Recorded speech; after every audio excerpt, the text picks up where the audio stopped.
Hello Peace Tribe. What's up, guys? Thank you guys for tuning in to a new Peaceful Ambition video.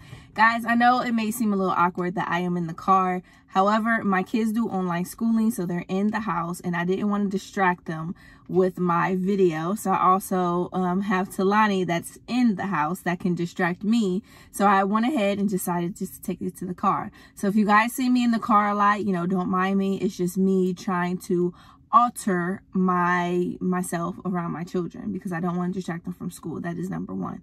So I brought it to the car and here I am with the new message. I think it's going to be really good today, guys, because it is story time. Story time. Let's go.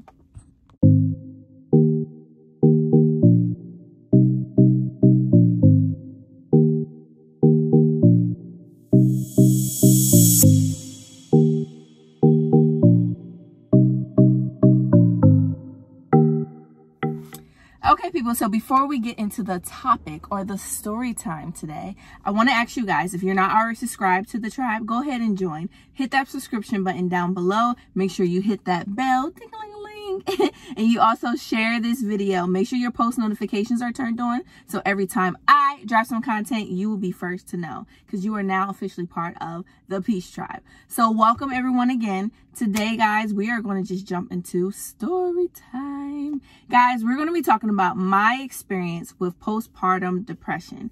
Yes, guys, I had it 3 times with all 3 kids. I probably would say 4 times with all of my children. Then I also had a miscarriage before my daughter, before my oldest child. And I felt like even though I did have the child, I still had a lot of depression behind it. So we're going to go ahead and just dig into the story time. I'm going to give you guys just kind of I guess my point of view or my experience, the things that I went through with my depression and what I did to kind of pull myself out of it. So I hope you guys enjoy. Grab that popcorn. Let's go. Okay, so guys, let's get into this story time. So guys, first I want to say depression is a real thing. Postpartum depression is a very much real thing. If you know someone right now in your family or just in your life or just in crossing that tells you that they are depressed or they are stressed out, be that listening ear. Sometimes that's all what people need, is just a listening ear. So let me get into my story. So guys, like I said, I have 3 children, which most of you already know. I did have another child before Akira. I was 3 months pregnant and I ended up having the baby in the toilet. Very dramatic, very sad situation. I don't want to dig too much into it because that's a different story. But, I want to tell you guys that I went through something that I didn't think that I was going to be able to come back from. So just having that miscarriage and the way that it happened, like I said, very dramatic, it really traumatized me. It really, messed my head up.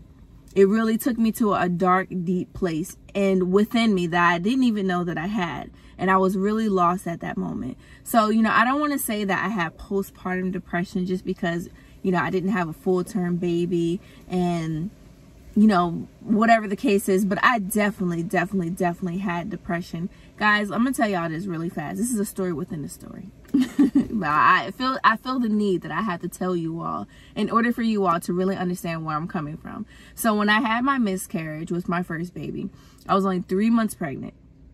I was feeling pains. I was feeling back pains, stomach pains, and I started bleeding pretty early in my pregnancy. Even when I went to my doctor for my first appointment, he said, oh, it's normal. It's just your egg being implanted.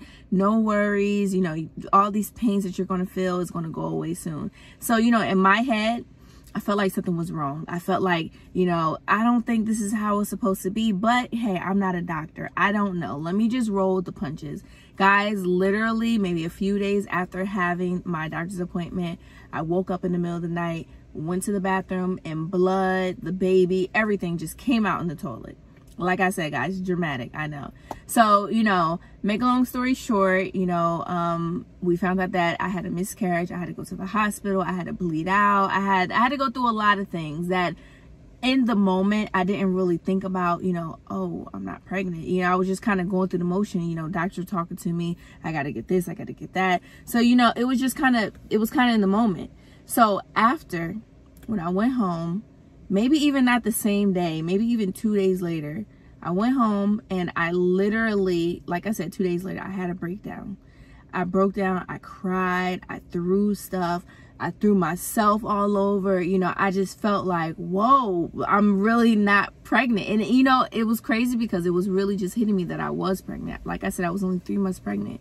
And my first time pregnant. So I didn't know what to expect. I didn't even know what to do on the daily. So, you know, I felt like maybe I was the reason why I lost my child. So like I said, guys, I had a breakdown a few days later. I hated myself. I really did. So a lot of people didn't know this that I live with, but we used to go to college during the daytime. In between my classes or practice or whatever it was that I had that free time, I would run home, go home and do something to hurt myself. I know that sounds crazy, but guys, I was depressed. I was stressed out. I was confused. I didn't understand what happened to me. I didn't understand how to control my feelings. I didn't understand none of that. I just knew that I was pregnant one time and basically my body killed someone, and I blamed it all on myself.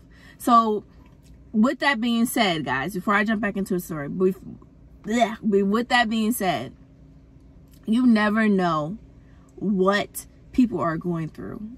Seriously, I used to go to practice as normal. I used to go to school as normal. But anytime I had that moment to go home, I used to go home. I used to poke myself with like safety pins. I used to just do all types of stuff to myself. And then one day, guys, I went home and I was like, you know what? I'm gonna cut myself.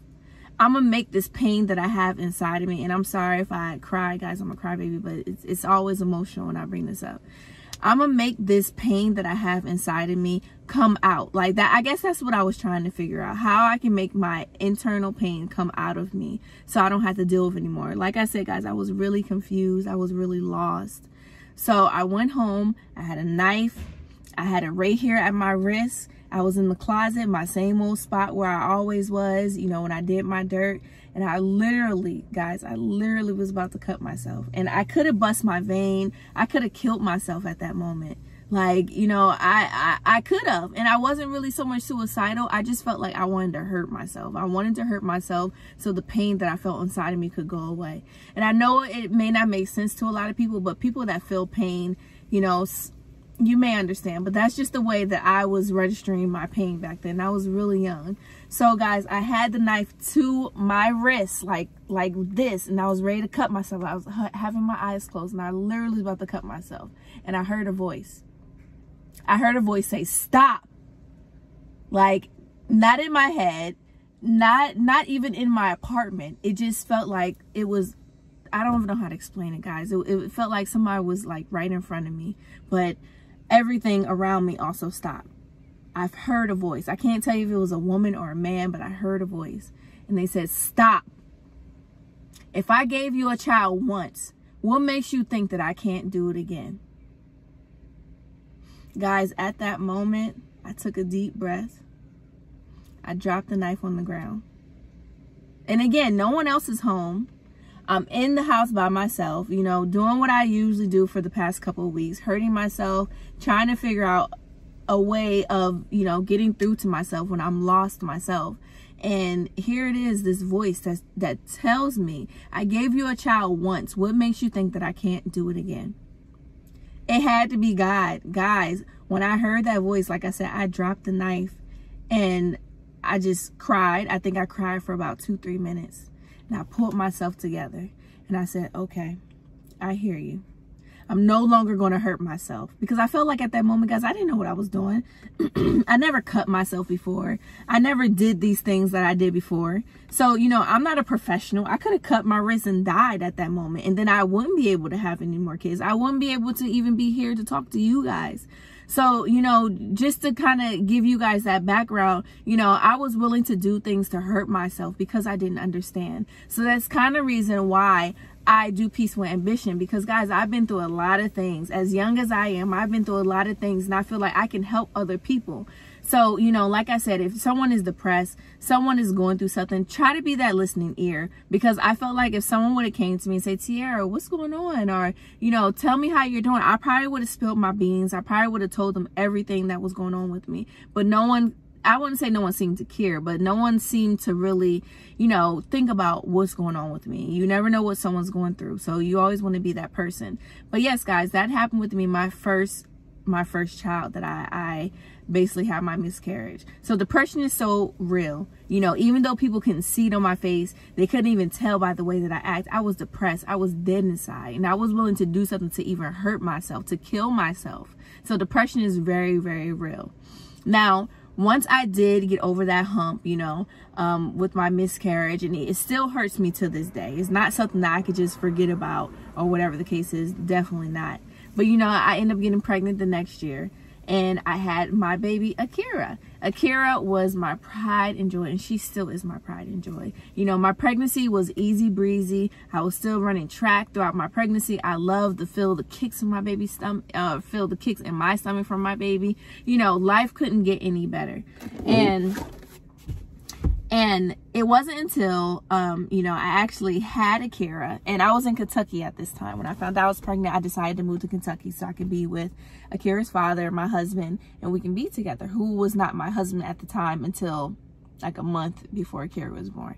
But, you know, I decided to make that change. I decided to make that life change, not only for myself, but for my child. I wanted her to know who her father was. I didn't want it to be like some college fling thing. No, if me and this man are together, then we're going to be together even when there's a baby in the situation. So with that being said, I moved to Kentucky. I didn't love it. I didn't like it. I hated Kentucky, but I was there. And once I had Akira, it really felt like me being alone there really came crashing down. Because again, guys, I'm a new mom all over again. I don't know what I'm to do or not to do. I really didn't know even how to handle a crying baby that just won't stop crying. So, you know, that by itself brought in depression, because I felt like I was lost again. I was so lost. What do I do with this baby that's crying? You know, I try to breastfeed her, but she's not latching on. I try to change her diaper, but she's still crying. She just woke up from a nap. And being a new mom, guys, sometimes you can feel so lost. You can feel so confused. So, you know, there was a lot of times, and I told you guys this the other day, there was a lot of times when Akira would cry, and I would literally just look at her like, with no emotion. Or I will look at her angry because she's crying, you know, and a lot of times it just like, you know, I love my baby. I never hurt her. Thank you, Jesus. Thank you. Thank you. Thank you that I never finally, you know, had the courage to hurt her, because I would never be able to forgive myself to this day, you know. But I felt like it was depression. It was me being alone. It was me not understanding. It was me even still kind of being hurt from the first baby, you know, thinking, okay, I have this child now, but what about my other child? I'm giving my all into this one child, but I killed another child. You know, guys, I was still confused. I was still young. I still didn't understand a lot. And I hope you guys are catching on. And I'm sorry if I'm kind of all over the place, but you know, this was my life. So, you know, and at the time, like I said, Andre was going to school from morning to night. My mom was miles away. I had no friends, no family in Kentucky, no one really close to me. So I had to figure things out myself. Guys, I had depression like a mofo. I can tell you that. When Andre would come home, you know, he'll basically be ready to come home and go to sleep. So it's not like I could actually even tell him anything. I didn't want to tell him anything because I knew he had a lot on his plate. So I decided, good old classic Tiara, to take all the stress and everything and just keep it on me. Take it, live with it, carry it, put it on the backpack, you know, just have it all on me. So I stuffed it inside of me. Guys, I started taking classes while Akira was really young at home with postpartum depression. Akira was maybe like 2-3 months, and I probably still had postpartum depression. I used to cry with her sometimes. I used to go in the shower just to cry. I used to just look out the window and cry. Like, I cried a lot, and I don't think that it's normal for you to cry so much. So that was a big thing for me with Akira, just crying and feeling confused and feeling really lost. And I felt like no one was really there for me because Andre had to focus on his schooling. You know, I also still wanted to so much do college. I felt like I put a hold on my life because I had a baby. Not saying that it was her fault, but because she was here, I couldn't have the freedom that maybe my husband could on the weekends, because I still had to breastfeed. I still had to do things. I still had to be responsible. So, you know, at the same time, I was a little angry that I had this child that kind of took my youthfulness away from me. And I made her. So, you know, a lot of times when you're going through depression, you're going through some things that you just don't understand, especially postpartum depression. You're confused a lot. The devil plays a lot of mind games on you for you to hurt your child. There is even a moment that I wanted to throw Akira out the window. Guys, depression is real. But like I said, I'm so happy that I didn't decide to do that, and that I did, you know, stick with my Lord and remember what he said. Anytime that I felt that I was going to break, I felt that I couldn't take it anymore, I felt that I couldn't be a mom anymore, I remember and I thought about those times when I used to go to the bathroom and hurt, or go home and hurt myself, guys. I didn't think that I was worthy to be someone's mom, and then I had a child and I wanted to hurt my child. So you guys have to understand the confusion that I had in my head, and also still trying to learn myself and trying to grow as a young lady. So I had so much confusion. I'm sorry, guys, to cry again, but it's so real, guys. Depression is so real. Postpartum depression is so real. If you know someone that has a baby and, you know, they're alone, reach out to them. Make sure that they're okay, even when they said that they are okay, because it is a real thing and it can really get you. And like I said, luckily I didn't hurt my child, but there's some people that succumb to the depression, succumb to the voices, and they do.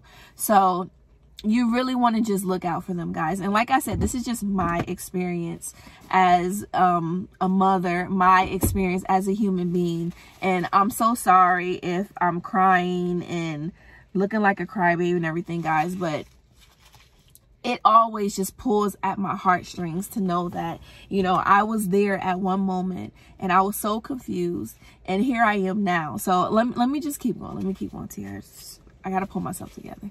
So, you know, with Akira, like I said, I was really alone. There was moments when I wanted to hurt her, but I didn't, guys. And I thought about, you know, the moments when God told me to stop. I gave you a child once. What makes you think that I can't do it again? And then I look at my baby in this bassinet, and here she is, the child that God promised me. So I can't do anything to hurt her. Over time, guys, I started praying to God, like, God, I'm frustrated. Please help me. I started talking to him. I started, you know, when Andre did come home, or he had those moments to be home, I started taking walks. I started talking to myself, just positive things. You know, I started to just say, Tiara, you can do this. Just come on, just get through this day. And then the next day, Tiara, get through this day, get through that day. Things aren't as bad as it seems. You have this child. She is a miracle. She is what you asked for. And guys, lo and behold, Akira is everything that I asked for. Honestly, all my children are. But I always say that Akira has taught me how to love. She took me out of that dark place, because the love that I have for her took out everything negative, took out everything bad that I wanted to do, even to myself, because I felt I had to be strong for her. Okay, guys, so just as I was getting used to being a one mom person, you know, having my little AK with me, my little road dog and everything, I found that I was pregnant again. Now, at this point in my life, you know, Andre and I, we moved from Kentucky. Thank goodness there was nothing there, and I said, I'm moving back to St. Louis.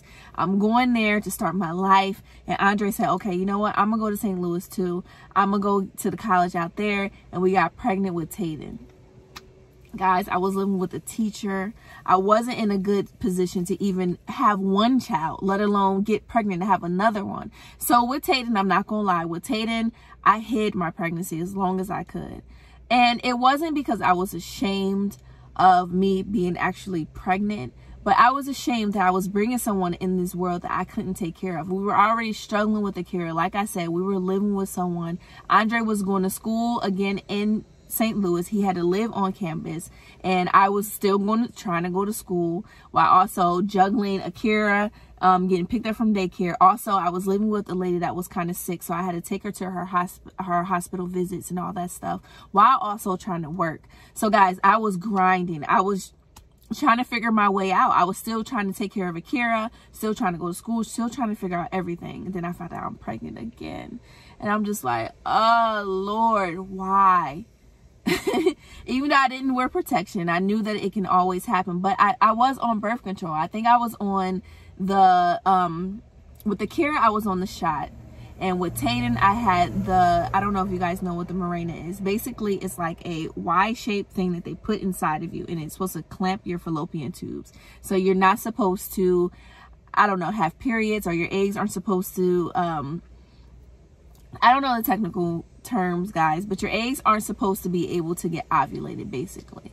but I was told that it was bumped off and I got pregnant with Tayden. So here I am with a 1 and some change-year-old, and I'm about to have another child in a few months. So my pregnancy was okay.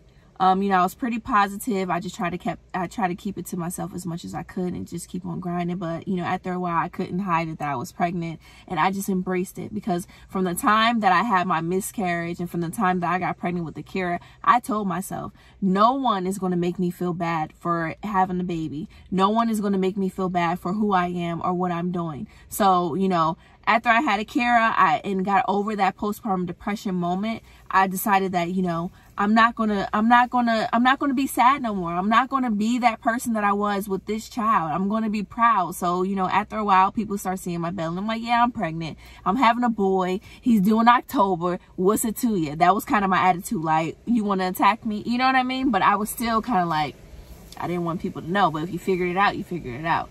So once I had Tayden, guys, we were in our own place. Andre was still going to college, and it kind of was like I was living by myself. He can only see us on weekends because, you know, Andre had a scholarship, so he had to be on campus. He had to work still. He had to do what he could, and when he could send money, diapers, he was sending it to me. When he could visit, he was sending it to me. We were in the same town, but we were still separated because he was, you know, in school heavy, and I was just taking like 2-3 classes and doing this and doing that. I was really like trying to do everything by myself, kind of, and Andre was going to school and trying to do everything up there. So when Tayden finally came, Andre still couldn't be there all the way because he had to be in school. So, you know, it sucked. It sucked that I had a little baby and then I had a newborn baby. And I wasn't so much like, you know, wanting to hurt Tayden like I did Akira, because I was so confused and my emotions were all over the place. But Tayden had something called colic. So he cried a lot. He had really bad problems with gas and everything. And a lot of times I think my postpartum depression was triggered with Tayden because I felt overwhelmed, even though I felt overwhelmed with Akira also. But with Tayden, I felt overwhelmed. Again, I was in the house most of the time by myself, trying to work, trying to go to school. Also, Akira was still really young. So me trying to breastfeed Tayden, you know, she'll come and push him off, wanting to breastfeed herself. Or, you know, she'll fight him, bite him, do things that children would normally do. So a lot of times, guys, I felt overwhelmed, and it just felt like I couldn't take it anymore. Like, I'm only one person. Why is it that I have to do all these things for these 2 kids? And it's not fair. You know, I still had that not fair mentality. And guys, and all that to me now, thinking about it, is maturity. I wasn't really mature enough to understand that this comes with motherhood. And not saying that, you know, when you become a mother, your whole life changes for the worse, or, you know, you can't do things that you want to do, but your life definitely is altered. Your life definitely does slow down. You know, I'm not going to sugarcoat it. Your life slows down because your life is not yours anymore. It's your children's life. So, you know, back then I didn't want to face that. I still wanted to go out with my friends. I still wanted to, you know, do young girl stuff. I still wanted to dress a certain way. But it wasn't until I really had Tayden and I knew that, you know, no one wants to watch my 2 kids. No one wants to go out with me after I just had a baby. People gonna say, girl, you better stay home. And it took that for me to really see that, you know what, Tiara, this is where you need to be. You wanted to do all those things, and which made me depressed because I was overwhelmed, because I was still immature, and because I thought that the things out in the world was my world. It took me to go through depression to understand that these people are my world. Akira and Tayden are my world. I created them. They are responsible. I mean, I am responsible for them if I like it or not. So guys, it took me to get out of that depression, get out of that mindset that, you know, I want to go party, I want to go have fun. Girl, you ain't going to do it.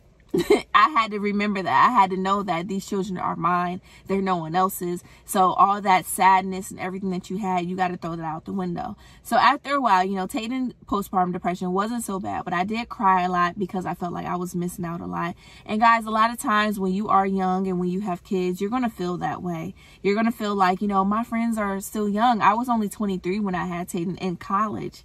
So, you know, you have to understand that my friends are out having fun and I'm at home with 2 kids. And my husband, yeah, he's working and he's in college, but he's by himself. and he's still able to me, it looked like he still had freedom, the freedom that I didn't have.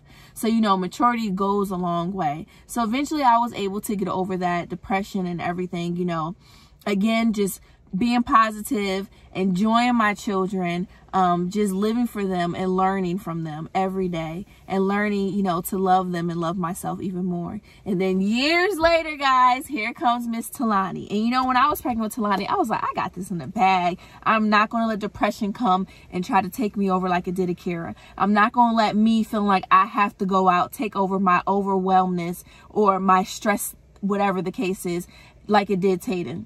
I'm good. I'm good, guys. I'm good. I'm going to have this baby. I'm going to live my best life and I'm going to be good. Guys, no, it didn't work that way. I don't know if it's just a natural thing for me to be such a crybaby, or if it's just a natural thing for emotions to flood me so much when I have kids. But once I had Talani, I thought I was good. I thought I was good up until maybe like 2-3 weeks later. You know, my C-section scar is healing. I'm like, okay, I can move a little bit. You know, I got a little groove to me and everything. And then it started to hit me like, I have 3 kids, but what do I have to offer? And it's always kind of been that way. You know, to me, it's like when you have kids, it should be like, okay, I have a child now. Here's your room. Here's this, here's that. I have clothes, I have diapers, I have all these things. Guys, no, it wasn't even that way.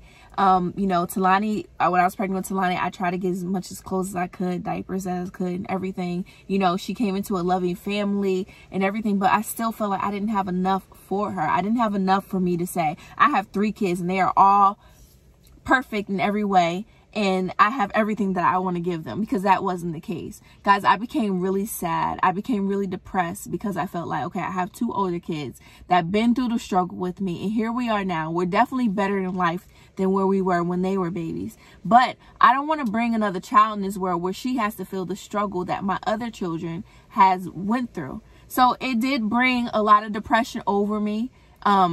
Sometimes it still does, because I thought that, you know, at 31, in my 30s with another child, I should have a house. I should have her room painted with her name all over it.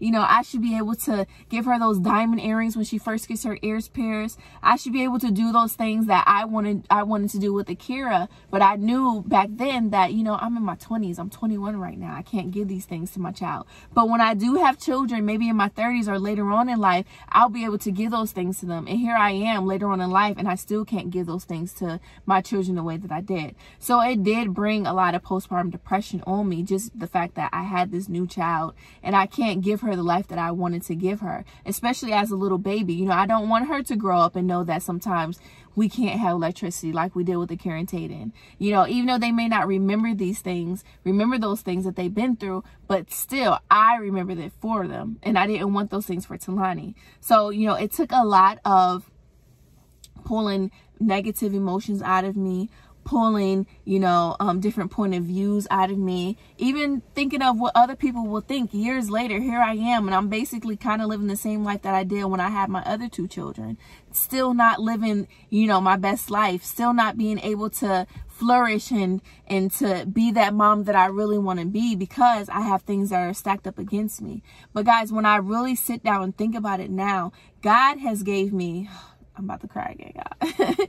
God has given me everything that I need to take care of my children. The fact that I'm here now to be able to vocalize everything that I've been through, that I'm here to be able to say, guys, I got through it, and I was going to cut my wrist. I was going to have moments when I wanted to throw my kids out the window, when I wanted to smother them, but I didn't do it because of the love that I have for my children. If you are a new mom and you feel like postpartum depression is trying to take a hold of you, run from it.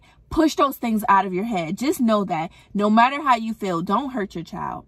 If you have to walk away or tell someone to watch your child for a second, then do it. Just do whatever you can to protect yourself and protect your child. Guys, postpartum depression is so real. And, you know, the things that I experienced and the things that I told you guys are just some things that I went through. Sometimes people don't know that they have postpartum depression. Like I said with Talani, I thought I was good. I already took that out of my head that I'm not going to go through postpartum depression, until one day I felt myself crying in the bathroom because I was so stressed out that, you know, I just didn't like how things went. And then maybe a couple couple months later, guys, I had my stroke. So I knew it was because of just my emotions, because of the things that I was thinking too far into, and just, you know, just being Tiera, I guess, and just letting those postpartum hormones take over me and really control how I was thinking. So, you know, you really want to just anytime, not even just with postpartum, just with depression, just with stress, guys, we really have to sometimes take our minds out of those negative pits in our brain or those negative situations and really try to just, you know, take a deep breath. Tiera, this is not who you are. This is not what you truly believe in. You know that this baby crying is not an attack at you. It's the baby trying to communicate with you. You know, I really had to think about those things. Sometimes I thought that this baby's crying because they hate me and because I don't know what I'm doing. No, the baby's crying because it just wants you to hold them. They want you to give them hugs and kisses. So I had to really rewire my brain and restructure the way that I thought, the way that I felt, and just really learn to embrace my children. And, you know, since then, I can not do anything but love my children. I still have my frustrated moments, especially with 3 children now. And, you know, it seems like sometimes they all come to mommy, mommy, mommy, mommy, mommy. But you know what? At the end of the day, I love my children. Now that they're a little older, mine is Talani. They're a little older. I can say, y'all, leave me alone. Go figure it out yourself. You know, I have the luxury of saying that now. But what would happen if I would have hurt my children? And I would be in jail right now. Or I wouldn't be even able to say, go do whatever yourself. Guys, where you are now is not where you're going to stay. Think about the future, a positive future. Even if you see all negative, you see all clouds, you see everything that looks wrong, try to bring out the positive. Try to think about, you know what, this is just in this moment. This is just in this day. This is just in this year. This is not my life forever. This can't be my life forever. And once you remember that and you say, you know what, I'm going to pull myself up. I'm going to get out of this depression. I'm going to get out of anything that people think that I can't do, and I'm going to do it. Once you have that mindset, once you have that determination, guys, you will do it. You will do it. Period. That's all I can say. Guys, I hope my story time wasn't too long or too drawn out. But, you know, I really wanted to share this moment with you guys because we are doing a mental health series. And today is actually our last day of our mental health series. So I'm hoping you guys will tune in for tea time with T today at 1:30. We will be talking about depression, just overall depression. But this video was about my postpartum depression experience. I hope you guys all enjoyed it. Sorry again for crying like a little baby a little bit earlier. I try to hold back my tears, but guys, you know, it's very much real. These are my real emotions. This is me, real and raw. You know, I'm hoping that you guys don't judge me with saying, you know, I wanted to hurt my kids. I did not. It was all just the devil, and it was just emotions, and I am very much human. So I feel the need to really share that with you guys. But I love you guys like always. Please make sure you also follow me and subscribe to me on Facebook and YouTube. Of course, Instagram also. Miss Peaceful Ambition. Don't forget my husband, Andre, on Dancehall Critics. Also, Andre&Tiera World. We just started that channel on YouTube, as well as the Wise Family 5, which y'all should already know, and Akira'sView. Until next time, people, I love y'all like always. Mwah, mwah. Peaceful Ambition. Welcome to the tribe.